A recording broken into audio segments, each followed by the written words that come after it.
Pemprov Bali tengah mengajukan rancangan Perda Desa Adat ke DPRD Provinsi Bali. Perda Desa Adat ini nantinya diyakini mampu memperkuat eksistensi desa adat di Bali. Disosialisasikan oleh Gubernur Bali Wayan Koster di Pura Samoan 3 yang dihadiri berbagai komponen masyarakat adat dari seluruh Bali.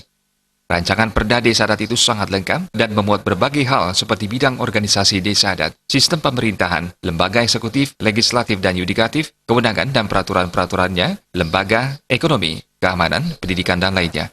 Perda Desa Adat ini menurut Gubernur Bali Wayan Koster akan bisa memperkuat keberadaan desa adat sekaligus payung hukum desa adat dalam melakukan berbagai kegiatannya.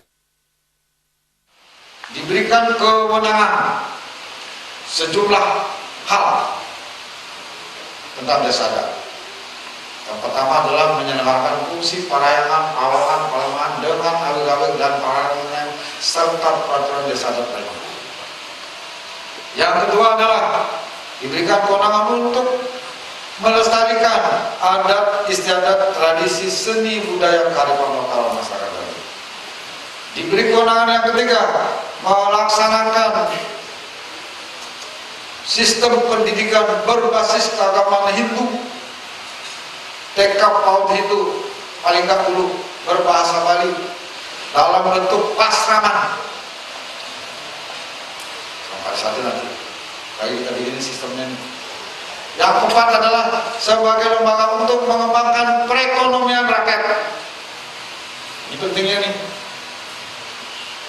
Sebagai lembaga untuk menyelenggarakan fungsi keamanan dengan pecalangnya. Nanti pecalangnya lain, kita akan bangun dia.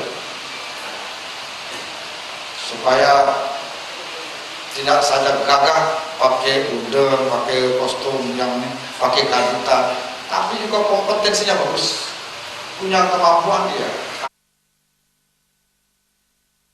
Salah satu poin yang penting dalam Perda Desa Adat ini adalah penguatan ekonomi desa adat melalui LPD dan lembaga usaha desa adat.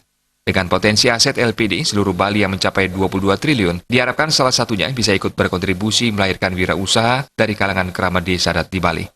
Riasa